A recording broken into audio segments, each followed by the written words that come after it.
This is Florida Natural Farming at Frog Valley Tropical Fruit Farm, and today I'm going to check the Achachairu fruit.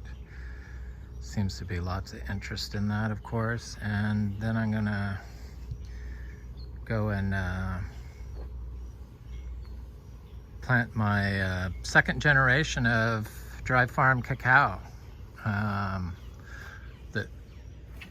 From a cacao that we fruited here, the Theobroma cacao. You know, what they make chocolate out of.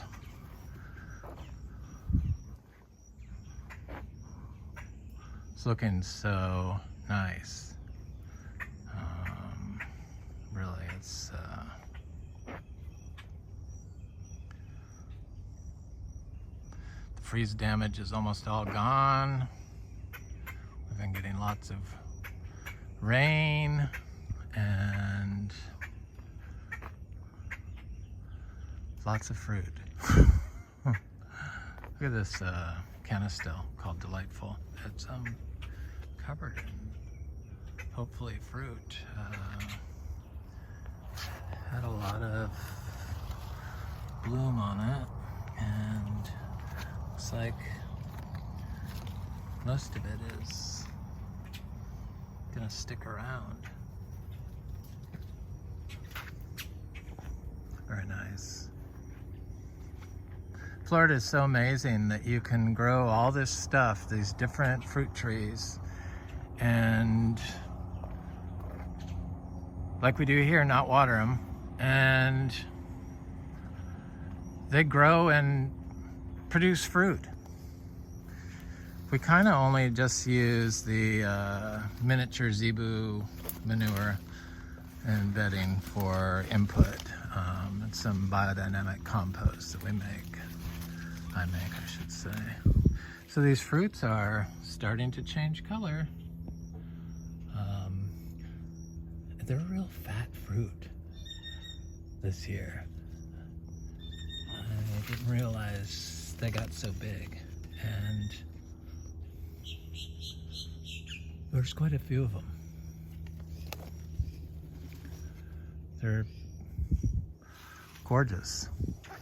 I love this tree. That's why we started this farm, was to grow Achachairu and fruit it. So they produce like 2,000 pounds of fruit at maturity, these Achachairu.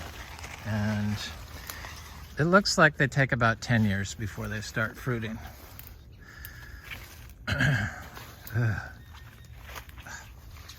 been working at it for just about that long.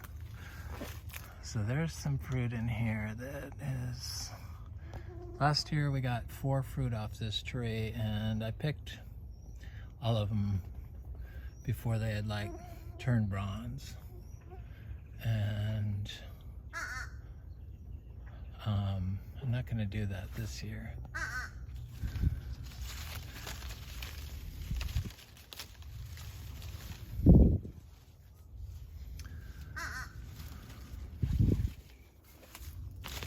Fruit that I was like didn't even see, that was standing right in front of me.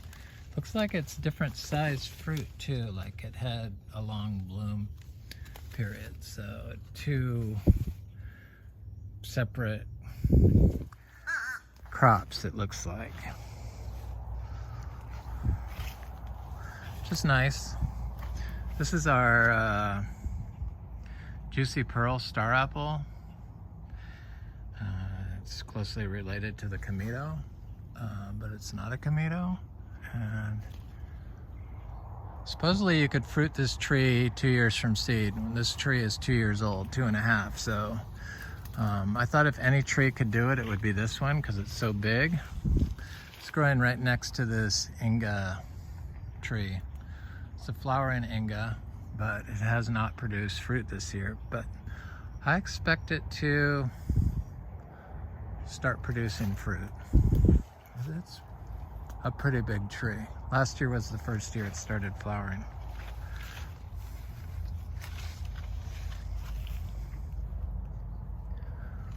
So Florida is really, I mean,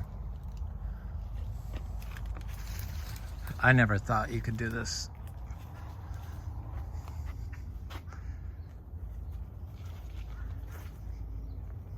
all these different plants and species and completely not related. And this is a tree aloe. This thing's bloomed twice, 2 times. That little tree aloe. They get like big, 30 feet.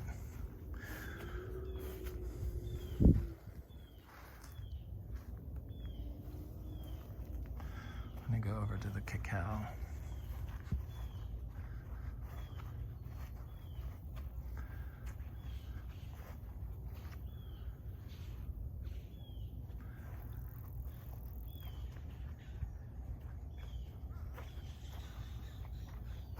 It's amazing we have so many orchids still.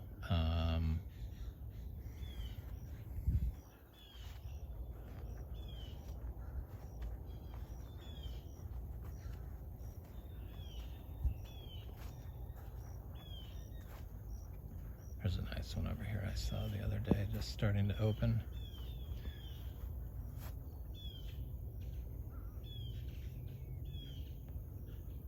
Yep. No fertilizer, no water. So it just surprises me what they've told people to do with all this stuff. That is just shocking. What is even more shocking is the rare houseplant people with what is tantamount to nurseries in their houses, because they're all using chemicals, and then I can't even watch this stuff anymore. They like use all this slow release fertilizer and premium slow release fertilizers and moss and bark, and then they talk about, they show mycorrhizal fungi, and it's just, I don't know, these houseplant people, it's like little micro nurseries inside your house, and they don't even know what the fungi is for. Probably because some marketeers cornered one that says, for growth or for leaf size or something like that, when it's like, you can't piece nature together piece by piece, and you definitely can't mix nature with pollutants. It just doesn't work that way. Fungi like low nitrogen inputs. And they don't really like a lot of chemicals, so I don't know how that's going to work for you. Anyway, this is our fruiting cacao. This fruited, it was like 6 years. It's a 6-year-old tree now from seed. Yeah, so it fruited at 6 years. And it gave us, even during the freeze, the fruit ripened after the freeze. So I don't know why I didn't do a video of it. People just don't seem that interested in cacao in Florida, and dry farmed and organic. It's so freaking easy once you find the right spot. That's what it comes down to with cacao. And it likes some inputs. That's what we do. That's our manure and our bedding and our some hay that we feed, all organically approved inputs or verified. Pine shavings, and that they check the source, and hay, coastal hay. So these are our little cacao trees that we got off this tree. I got 4 fruit, and I experimented growing the seeds. I planted some just out in the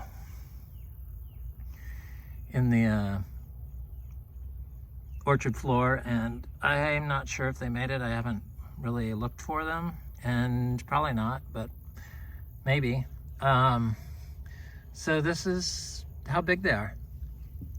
So these were from this summer, or this winter, and I think these are like 2 or 3 month old trees. But I put them all in together with the weeds, and then I just cut with a shovel.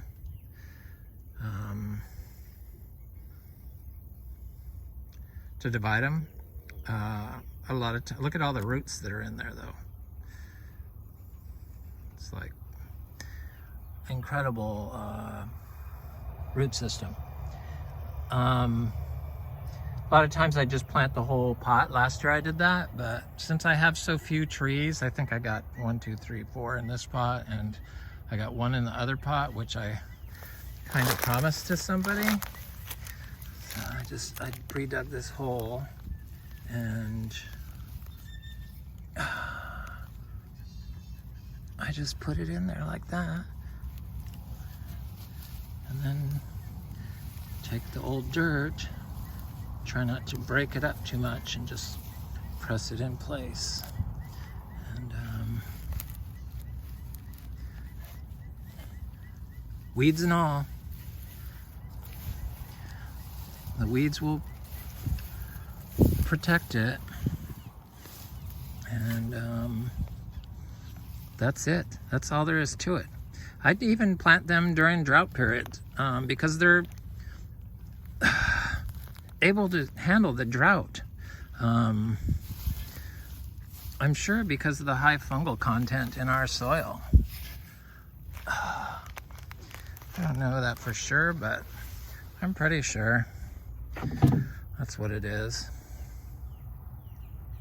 So I'm going to plant the rest of these, and I might as well go look at some others that I planted last year.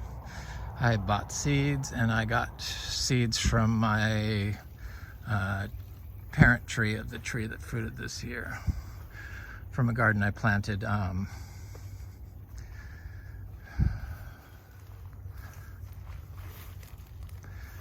years ago in Brevard County. Those trees are like 20 feet tall, and I saw them this winter after the freeze, and they were like, they had at least 100 fruit on them.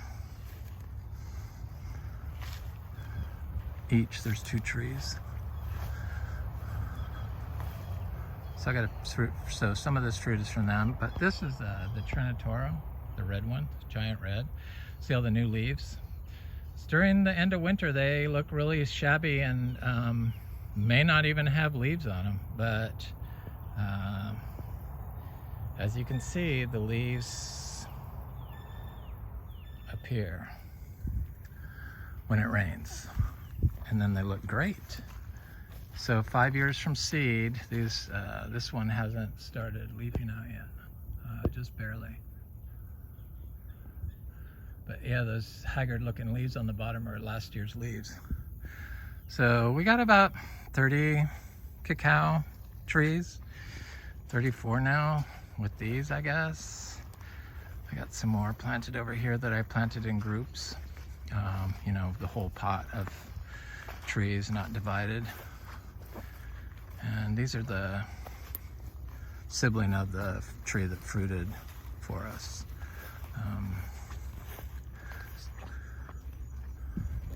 Second generation cacao, dry farmed in Florida.